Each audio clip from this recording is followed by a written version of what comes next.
ஏண்டி இன்னும் எவ்வளவு நேரம் அதை போட்டு தடவின்னு இருப்ப? எப்பதாண்டி எப்ப படுத்த? இருடி, இன்னும் டவுன்லோட் ஆயின்னு இருக்கு. இப்பயே சொல்லிட்டேன், பேய் படம்லாம் எனக்கு பயம். பேய் படம் வச்சிங்கன்னா நான் வெளியே போயிடுறேன். நீ வேற அமைதியா இரு, பேய் படம்லாம் இல்லை. படம் பேர் என்னது? அதெல்லாம் சொல்ல முடியாது, சர்ப்ரைஸ். பார்க்கும்போது தெரிஞ்சுக்கோங்க. பார்க்குறேன் என்ன படம். படம் ரெடி, பார்க்கலாமா? சரி, அப்படி சோஃபால வச்சுட்டு நீ இந்த பக்கம் வந்து உட்காந்துக்கோ, அப்பதான் எல்லாருக்கும் தெரியும். சரி. அப்படியே லைட் ஆஃப் பண்றேன், அப்பதான் பார்க்க நல்லா இருக்கும். சரி சரி, வைக்கிறேன். என்னடி ஒண்ணுமே வைக்கல? இருடி, முதல்ல லைட் ஆஃப் பண்ணிக்கிறேன். இரு, நான் போய் ஆஃப் பண்ணிட்டு வரேன். ஆஃப் பண்ணு. எத்தனாவது சுவிட்சு? ரெண்டாவது சுவிட்சு. ஓகே, வா வா, படம் ஆரம்பிக்க போகிறோம். என்ன படம் பேராவது சொல்லேண்டி. வரும் பாரு நீ. சீக்கிரம் போடு. என்னடி இது? இந்த படம் நீ பார்த்ததில்ல? சூப்பராக இருக்கும்டி. பேய் படமா பொம்மை படமாடி? பொம்மை படம் தான், பாரு நல்லா இருக்கும். அவனை ஏமாத்துறாடி. இந்த பொம்மையை நான் இதுக்கு முன்னாடி கூட எங்கேயோ பார்த்துருக்கேன்டி. ஃபோன்லலாம் வரும், பார்த்துருப்பேன். நல்ல ஃபேமஸான பொம்மை தான், எல்லாருக்கும் தெரியும். கையில் தான் மாட்டினா இன்னைக்கு.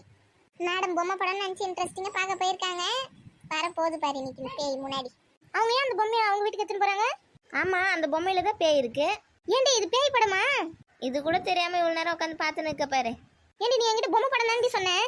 பொம்மை படம் தான், ஆனால் பொம்மை உள்ளதான் பேய் இருக்கு. ஐயோ, நான் போகிறேன் வெளியே. ஏன்டி இந்த மாதிரி படம்லாம் பார்த்தா எனக்கு நைட்டில் தூக்கமே வராதுடி, பயமாக இருக்குடி. ஏன்டி இப்படி பண்ணுறீங்க? ஐயா, இந்த படம் ஒன்றும் அவ்வளோ பயமாலாம் இருக்காதுடி. நம்மள மாதிரி ஒரு 3 பசங்க இருக்கோங்க. அந்த 3 பசங்க வந்து பேய்கிட்ட மாட்டிக்கோங்க, அதான் கதையே. ஐயோ, நான் போகிறேன் வெளியே. ஆமாம், அதில் இருக்க பேய் இப்போ வரப்போகுதுங்க. இந்த பொண்ணு வேற ஏன்டி தேவையில்லாம அந்த பேய் இருக்க ரூம்க்கே போகுது? அப்பதானே கதையை ஓட்ட முடியும், அதான் போகுது. இப்போ அந்த பொண்ணு பேயெல்லாம் பிடிச்சின்னு உள்ளுக்கு போகுதுங்க, அதுக்கு தான். அந்த பொண்ணு அவங்க அப்பா கிட்ட பேசலான்னு போயிருக்குடி அந்த ரூமுக்கு, அதான். ஐயோ, இன்னைக்கு நைட் நான் தூங்கின மாதிரி தான். ஒழுங்கா அப்பவே எங்க அம்மா கூட கிளம்பி ஊருக்கு போயிருக்கணும். இவளுங்க கிட்ட வந்து மாட்டிக்கிட்டு பேய்க்கு படம் பார்க்க வச்சு என்ன வேணும்னு அழுவிட்டு இருக்காளுங்க. பரவாயில்ல, அந்த குட்டி பொண்ணு எவ்வளவு தைரியமா இருக்கு பாரு. நம்மளே பயந்துன்னு இருக்கோம். அந்த பொண்ணு என்னன்னா பேய் ஓட்டுறவங்களோட பொண்ணு. எவ்வளவு தைரியமா இருக்கு. ஏண்டி போதண்டி, ஆஃப் பண்ணுங்கடி. எவ்வளோ இன்ட்ரெஸ்டிங்காக போய் நிற்க, ஆஃப் பண்ணுங்க கிஃப்ட் பண்ணுங்க. ஏண்டி கத்தினே இருக்கு, அமைதியாக படத்தை பாரு.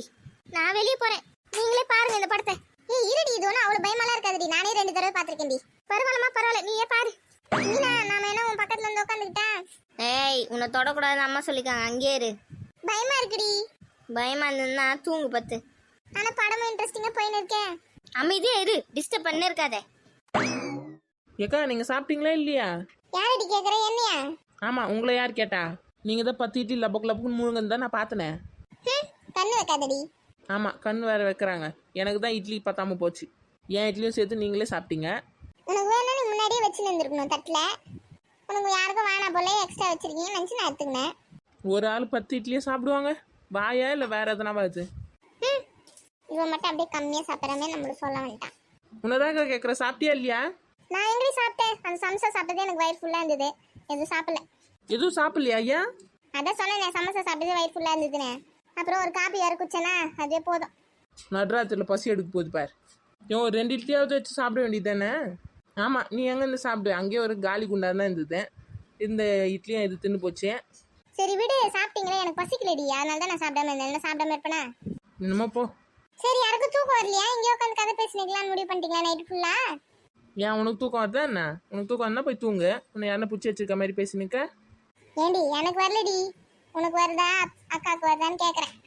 அதை 10 இட்லி சாப்பிட்டியா? எங்க இந்த தூக்கம் வரான்? சும்மா அதே சொல்லி எனக்கு அதை பெரிய பொண்ணு. சொல்லுவேன், அப்படிதான் சொல்லுவேன். அப்பயாவது நீ திருந்தறியா பார்க்கலாம்.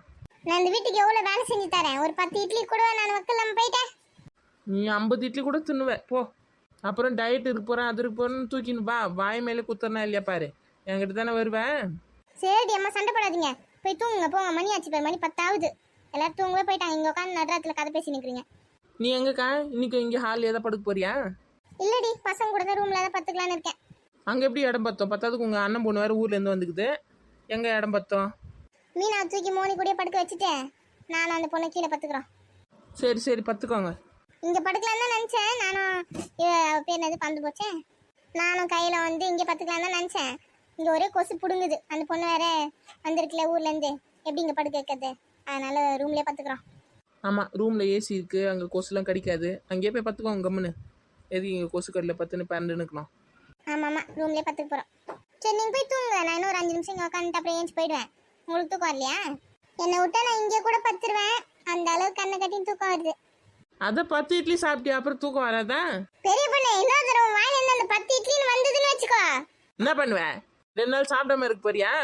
அப்படியாவது இரு, கொழுப்பு குறையதா பார்க்கலாம். உங்களை மனசு பேசுவானா? எதுக்கு இப்போ கிச்சனை பார்த்து போற? அதான் இட்லிலாம் முழுங்கிட்டியா? அங்கே கொஞ்சோண்டு பால் தான் வச்சிருக்காங்க, அதை எடுத்து நாட்டலான்னு போய் நிற்கியா? அந்த பாலை பூனைக்கு ஊற்றுறதுக்கு வச்சுக்கிறாங்க, அதை எடுத்து நாட்டிடாத. பாத்தீங்களாக்கா அவளுக்கு கொழுப்ப? பெரிய பொண்ணு சும்மா இரு. நீங்களே நியாயமா இல்லையா சொல்லுங்கக்கா? ஒரு ஆள் இவ்வளோ சாப்பிடலாமா? எப்படிதான் ஜீரணம் ஆகுது தெரியல. 10 இட்லி, 2 கிண்ணம் சாம்பார், 3 கிண்ணம் சட்னின்னு நினைக்கிறேன். எல்லாத்தையும் தின்னு போட்டது பத்தாதுன்னு இப்போ கிச்சனுக்கு வேற போகுது போல பால் எடுத்து குடிக்கிறதுக்கு. பெரிய பொண்ணு ஐயோ ஐயோ. உண்மையை தானே சொன்னேன் நான், எது போய் சொன்ன மாதிரி அப்படி முறுக்கின்னு வரீங்க? ஆல்ரெடி மளிகை சாமான்லாம் வீட்டில் எப்படி சீக்கிரமா காலியாவது மாமியார் கழுவி கணக்கு கேட்டு நிற்குது. குத்துருவா நீங்க தான் இதுக்கெல்லாம் காரணம்னு. ஆமாடி, இந்த வீட்ல இருக்க எல்லாத்தையும் நானும் வாரி வாயில போட்டு நிக்கேன். நீ பார்த்தல? ஆமா, பார்த்ததுனால தான் சொல்றேன். பரவாயில்ல, அப்படியே வச்சுக்கோ. அதானே உண்மை. அக்கா, நீங்களும் அவளுக்கு சப்போர்ட்டா? நான் ரெடி பண்ணேன். அவ சொல்றா நீங்க எதுவுமே பேசாம அமைதியா வாயில கை வச்சு சிரிச்சுன்னு இருக்கீங்களா? ஏடி நான் எங்கடி சிரிச்சேன்? இரும்பல் வந்ததுடி, அதான் நீ எச்ச முழுங்கி நின்றேன். நம்பிட்டேன். சரி, ஃப்ரிட்ஜ்ல மாவு எதனா வச்சிருக்கீங்களா? எதுக்குடி? உங்ககிட்ட கத்தி கத்தி தின்ன அந்த இட்லியும் ஜீரணமாயி போச்சு, பசி எடுக்குது. அதான் 2 தோசை சுட்டு சாப்பிட போறேன். அதானே, இவ திருந்த மாட்டா. சொன்னா மட்டும் கோவம் வந்துடும். அத்தனை இட்லி சாப்பிட்டேன், இட்லி சாப்பிட்டேன்னு மட்டும் சொல்லக்கூடாது இவளுக்கு. ஏக்கா ஏக்கா, அது வேற வேகமா போகுது கிச்சனுக்கு. நீ ஒரு வாரத்துக்கு அந்த மாவு வச்சு தான் ஓட்டலான்னு பிளான் பண்ணி வச்சிருந்தேன். இன்னி நைட்டே காலி பண்ண போகுது பாரு எல்லாத்தையும். ஐயோ, செஞ்சாலும் செய்வாடி. ஐயோ, அது வாயா இல்ல மண்ணஞ்சால தெரியலடி. ஓடு ஓடு, போய் மாவு டப்பா முதல்ல காப்பாத்து. ஐயோ, கால் வேற பிடிச்சிக்கிச்சே. இருடி, நான் வந்து சுட்டு தரேன். ஒருவேளை கும்பகர்ணருக்கு ஒரு தங்கச்சி இருந்தது சொல்லியிருப்பாங்களே, அதோட மறு ஜென்மமும் இது. அவங்க அண்ணன் வந்து தூங்கினே இருப்பான், இது வந்து தின்னுனே இருக்கும் போல. இன்னும் ஒரு 2 மணி நேரம் இங்கே உட்காந்துருந்தோன்னா பொழுது வெஞ்சு சேவலே கூவிடும். இப்போ போய் தோசை சுட்டு தின்ன போறேன்னு போய்க்குது கிச்சனுக்கு. இதெல்லாம் வச்சுக்கின்னு எங்கேருந்து குடும்பம் நடத்துறதோ தெரில. தனி குத்துன போயிடுறது நம்மளுக்கு நல்லதுன்னு நினைக்கிறேன். முதல்ல இந்த மாமியார் மண்டையை போட்டோன்னா அந்த வேலையை பார்க்கணும். அது என்ன எப்படி இருந்தாலும் 30 வருஷத்துக்கு இருக்கும், கல் மாதிரி இருக்குது. பேசாமல் அது அசந்து தூங்குற நேரமாக பார்த்து ஒரு பாறாங்கல் எடுத்து மண்டையில் போட்டலாமா? ஐயோ, அப்புறம் கொலை கேஸில் நம்மள தான் உள்ளே பூச்சி போய் போட்டுருவாங்க. எதுக்கு? நாளைக்கு சாவ போகிற கிளவியே போட்டு தள்ளுறதுக்கு பிளான் பண்ணினுக்கும். என்னக்கா, தோசை சுட்டு சாப்பிட்டியா? அதுக்குள்ள உன்கிட்ட நான் பேச வரல. எங்கே போயினுக்கு இந்த பக்கம் வேகமா? தோசை கரண்டி வெளில இருக்கு. அதானே, நீ தான் மனசு மாதிரி திருந்திட்டியோன்னு நினச்சேன். தூங்கத்துக்கு தான் போறியோன்னு நினச்சேன். போய் தோசை கரண்டி எடுத்துன்னு போய் தின்னு. இந்த மாமியார் கேள்வி தொல்லை வேற. ஒரு இட்லி தோசை நிம்மதியா தின்னும் போது அந்த வீட்டுல வாக்கப்பட்டு வந்த லட்சணம் அப்படி. நல்ல வீட்டுல கல்யாணம் பண்ணி கொடுத்துருக்காங்க பாரு. என்ன போ, மாமியார் கேள்வி எங்கள் வாசலில் தான் உட்காந்து இருந்தது. போய் தோசை கரண்டி எடுத்துன்னு வா. இன்னைக்கு கிழவி எதனா என் பேச்சுக்கு வருத்தம். தோசை கண்டிய தலை மேலே போட்டுறனா இல்லையா பாரு. போடு, தைரியமான ஆள் தான் நீ, போடு. போறனா இல்லையா பாருடி. என்ன பார்க்கறதுக்கு நான் இருப்பேன், நீ தான் இருக்க மாட்டேன். அதையும் பார்த்துடலாம்.